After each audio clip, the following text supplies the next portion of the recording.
আসসালামু আলাইকুম, কী অবস্থা সবার? আশা করছি সবাই অনেক ভালো আছেন। আজকে আমাদের এলিমেন্টস, কম্পাউন্ডস অ্যান্ড মিক্সচার্সের second class. So yeah, let's get started. So আমরা শেষ করেছিলাম লাস্টেতে calculate the relative atomic mass of an element from the relative masses and abundances of its isotopes. Okay, so এগুলো আমাদের হয়ে গেছে যে আমরা কীভাবে ফাইন্ড আউট করবো, how to find out the relative atomic mass of something or some elements from its isotope, relative mass and their abundances. Okay, so today we are going to start off with ion and ionic bonds. So as you can see, describe the formation of positive ions known as cations and negative ions known as anions. So we generally know that the positive ions, that means the element that gives their electron, which is cations, and the element which receive the electron, which is anions or negative ion. Okay, so আমরা এখানে আরো we will read in details. Formation of positive ions, which is cations. A cation is formed when an atom loses electrons. That means when an element loses electrons, then it forms a cation. And formation of negative ions, anion. An anion is formed when an atom gains electron. That means when it receive or gain electron. Okay, secondly, we have described the giant lattice structure of ionic compounds as a regular arrangement of alternating positive and negative ions. So as you can see, I have given a photo picture where we can see the structure of a giant lattice structure of ionic compounds. You can see a positive and negative ion as well. So positive ion is cation and negative ion is anion here. For example, sodium chloride and magnesium oxide. Okay, so if we go to our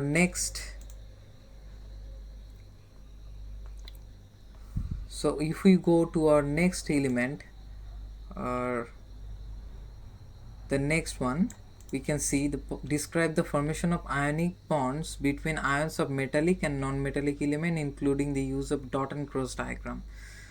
So yeah, we have the dot and cross diagram here, and we have to know how the formation of ionic bonds, okay, between metallic and non-metallic. So ionic bonds form when a metallic element reacts with a non-metallic element. Okay, so firstly we can understand that metallic bond is formed when a metallic element is reacting with non-metallic element. Okay, metal atoms lose one or more electrons to become positively charged ion, which we call cations, and non-metal atoms gain those electrons to become negatively charged ions, which we call anions, as we know it before.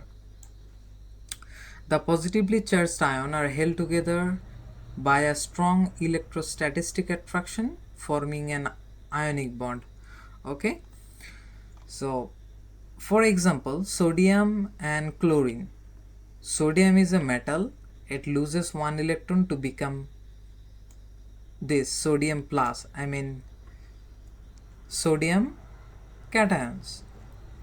Chlorine, see, chlorine is a non-metal. Since it is non-metal, it gains one electron to become chlorine negative ion, which we call anions. Okay, so they form sodium chloride with ionic bonds. Okay, as you can see, NaCl with ionic bonds, NaCl.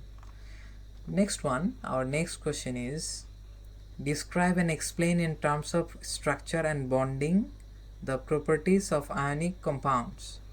So we have done about ionic bonds. Now we are going to understand about ionic compounds.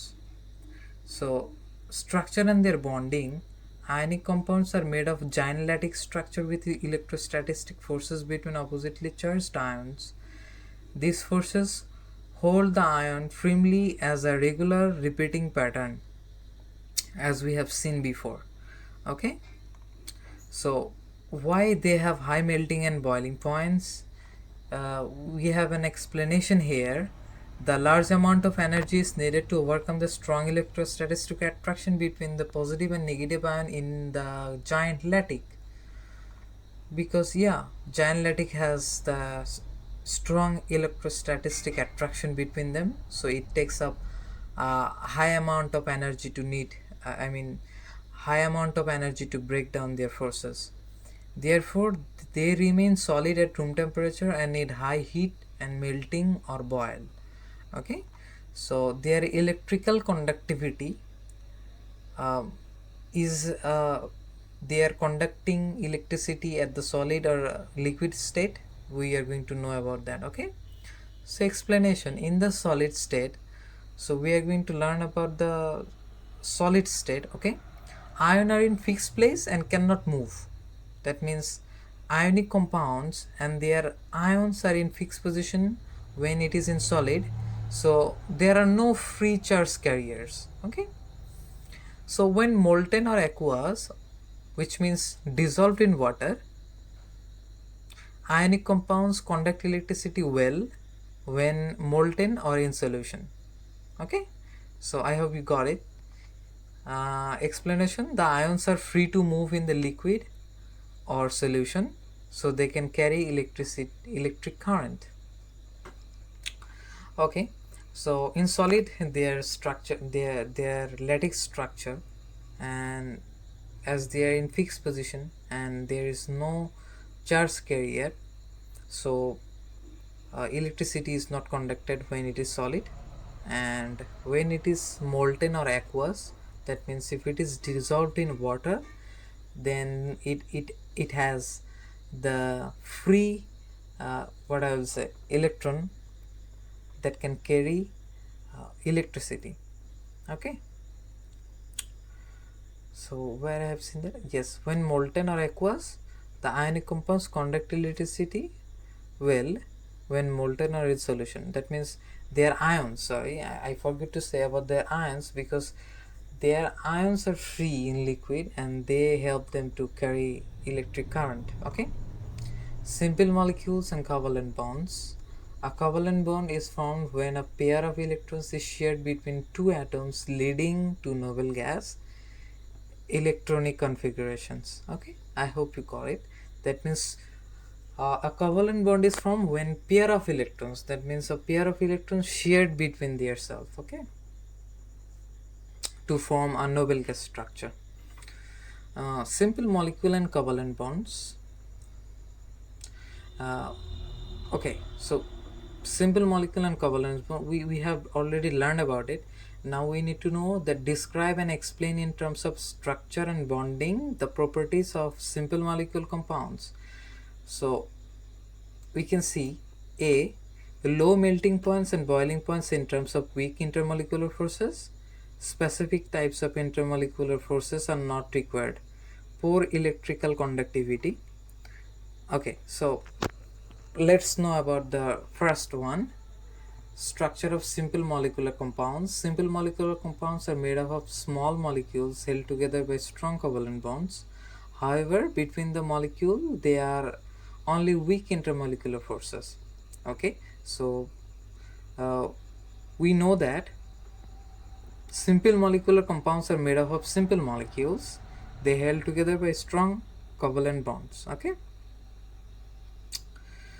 Now, low melting point and boiling points. The explanation of being low melting and boiling point is, although the atoms within a molecule are bonded by strong covalent bonds, the forces between molecules, intermolecular forces, okay, their force between their molecules, I mean the forces between the molecules, which is also called intermolecular forces, are very weak.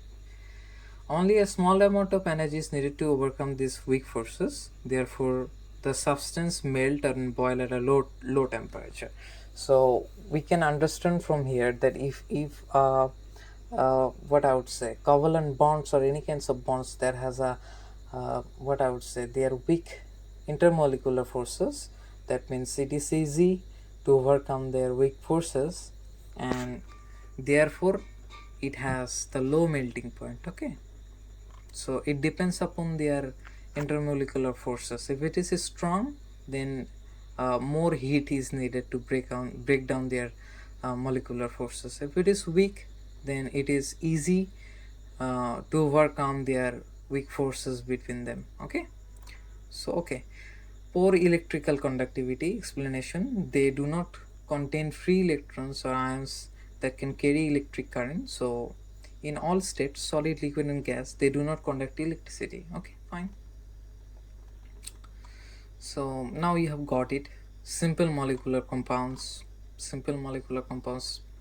doesn't conduct electricity because of their ion cannot carry electric current. Okay, in every state, I mean solid, liquid and gas, they do not conduct electricity. Giant covalent structures: describe the giant covalent structures of graphite, diamond and silicon 4 oxide and silicon dioxide. Okay, please go for it. As you can see, diamond structure: each carbon atom is bonded to 4 other carbon atoms in a 3D tetrahedral.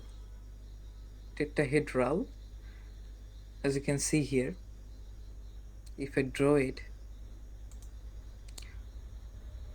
that means each carbon atom is bonded with 4 carbon atoms. Okay, each carbon atoms is bonded with 4.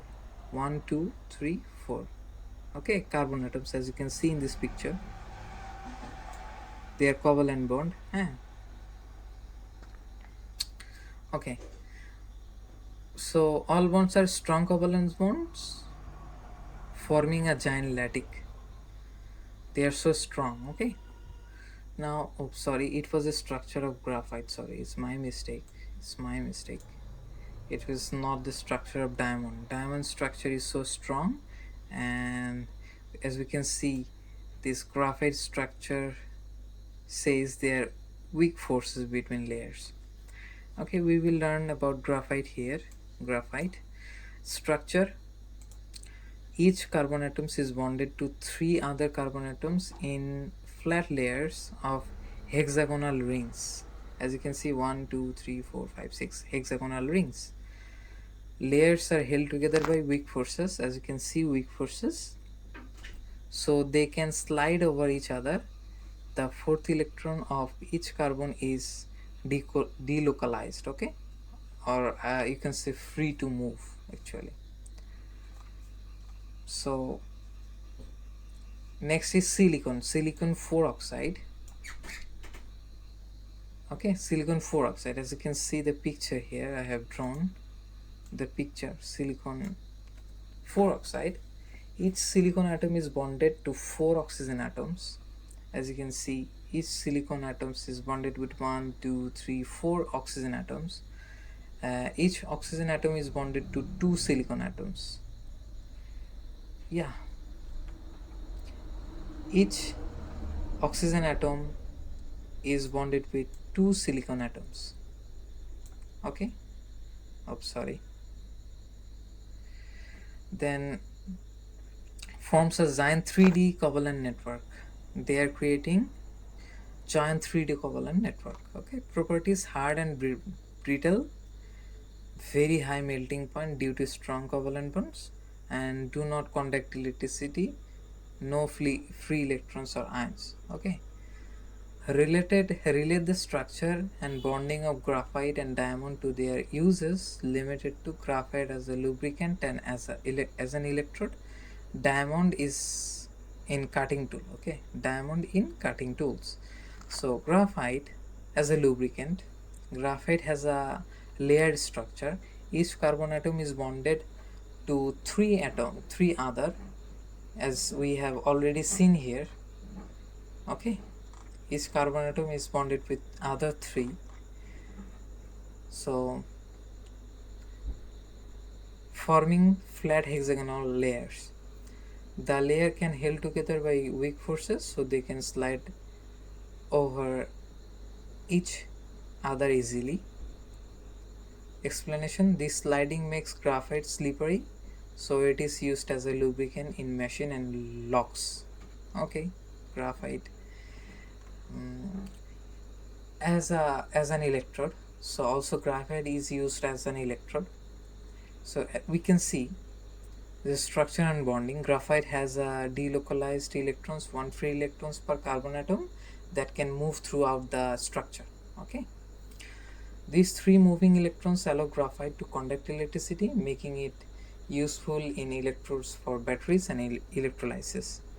Yeah, as you can see, in batteries, uh, there is a electrode, okay, which is graphite electrode. Diamond, finally, diamond uses cutting tools. We know diamond is also used for cutting. So yeah, each carbon atom in diamond is bonded to four other carbon atoms in a strong 3D covalent lattice. This makes diamond extremely hard and resistant to stretching. So it is used to cutting tools such as diamond tipped drills and saws. Okay, this was for this day. I hope you enjoyed. Next day we'll finish with a very small class. So till then, stay blessed and do subscribe. If you are watching from Facebook, do follow our page Zymozen, and also by the same name on YouTube you can find it, Zymozen. Okay, ZYMOZENS, Zymozens. So yeah, stay blessed. Peace out. Allah Hafiz.